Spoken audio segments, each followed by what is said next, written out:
Hi, welcome back to my forgiveness myth busting series.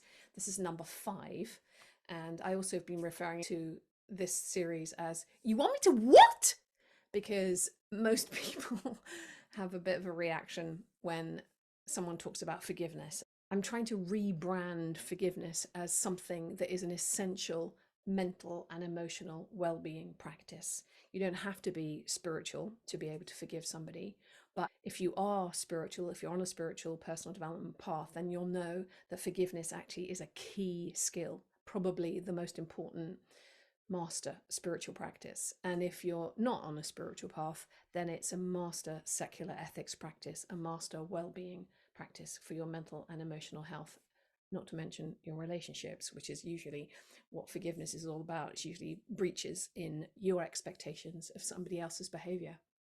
And I'm not being flippant about the trauma that people go through. So if you've experienced a lot of trauma, then I hope that you've got the help and the support that you need to forgive.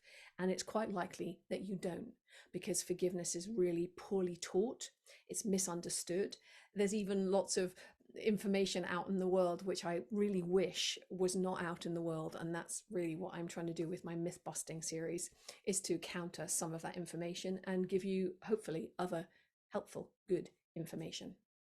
So myth number 5 is about the relationship between forgiveness and reconciliation. When you forgive somebody, it doesn't mean that you have to go back into relationship with them. I think a lot of people are afraid that if they say, I am going to choose to forgive this person, this ex, or a parent, or a colleague, or somebody who hurt you or betrayed you, that you have to somehow resume the relationship. And that is not true. You don't. Forgiveness is not about not setting boundaries. And I've talked about this in one of the previous videos already. Holding on to resentment is one thing. This is what happens. We hold on to all the different grudges and gripes and grievances that we have against a person. And we think that it helps us to set boundaries. But the truth is, I can ask you or tell you what I will and will not accept in our relationship, holding on to the resentment, or without the resentment. You can still be really clear about what you will and won't accept. If someone's behavior has been really intolerable to you and you don't want them in your life anymore, you can let them go with love. You don't have to let them go with hate. When you forgive somebody, it doesn't mean that you're going to accept unacceptable behavior or that you're going to reconcile with them. You're the one who chooses to hold on to the resentment or not. And you're also the one who's responsible for setting boundaries and saying what you will and won't accept. And you are the primary beneficiary of your forgiveness. You are the one whose heart is set free. It doesn't mean that you go back into a toxic relationship with somebody who doesn't love you in the way that you want. I really encourage you to learn as much as possible about this amazing subject. I've got videos here and here, everywhere. And I also host online forgiveness fields, which is like a practice place, like a yoga studio online, or some kind of other practice that you would do for your well-being. This is for the well-being of your heart and your mind.